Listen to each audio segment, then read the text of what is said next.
Pakistan's first government girls' cadet college is becoming increasingly popular, with a growing number of applicants from as far away as Europe. Well, it's the only institution in the country where females are prepared for the armed forces and civil services. It now wants to triple the number of candidates in just 2 years.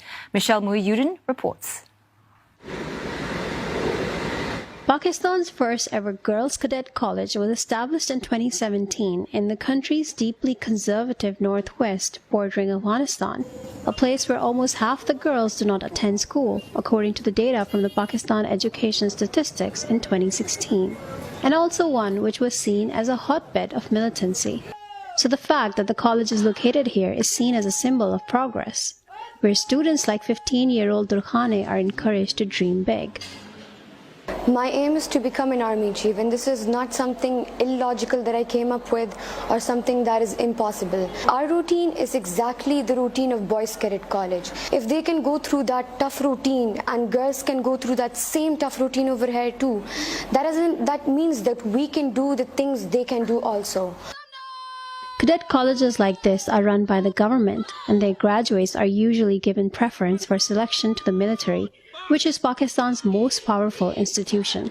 Today, there are some 170 female cadets in the college, where besides studying, they are also trained in foot drills and martial arts. So I've only been doing this for a few minutes, and I'm already feeling the intensity of it.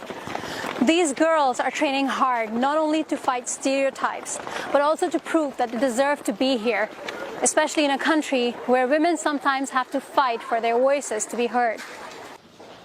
Until this college in Mardan was established, only boys were allowed into these elite schools.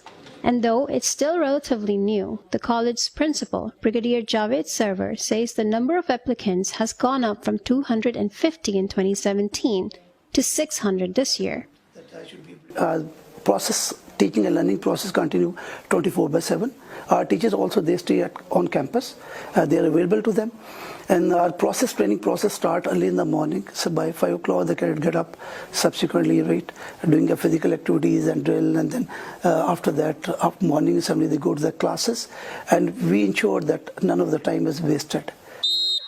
The college is now in the midst of building a permanent campus, which is expected to be ready in less than 2 years' time. This is a very positive step that this has been established in KPK, because this will send very, very positive message out to the local communities in KPK, but to the global community as well, that Pakistan, as its strategy-wise, as its planning-wise, is doing all it can to make sure that Pakistan Army is inclusive and that Pakistan is promoting gender equality as well. Until 2003, women were only allowed to serve in administrative posts in the military. Today, the reports say that there are at least 4,000 women serving in the armed forces. My inspiration, my father told me that how he actually wanted to be a fighter pilot himself, but then he could not do it, so I said that if he could not do it, so what, I will do it. So as the girls here are put through their training paces, many are looking forward to the day they can join the uniformed ranks. Michelle Muhyiddin, CNA, Mardan.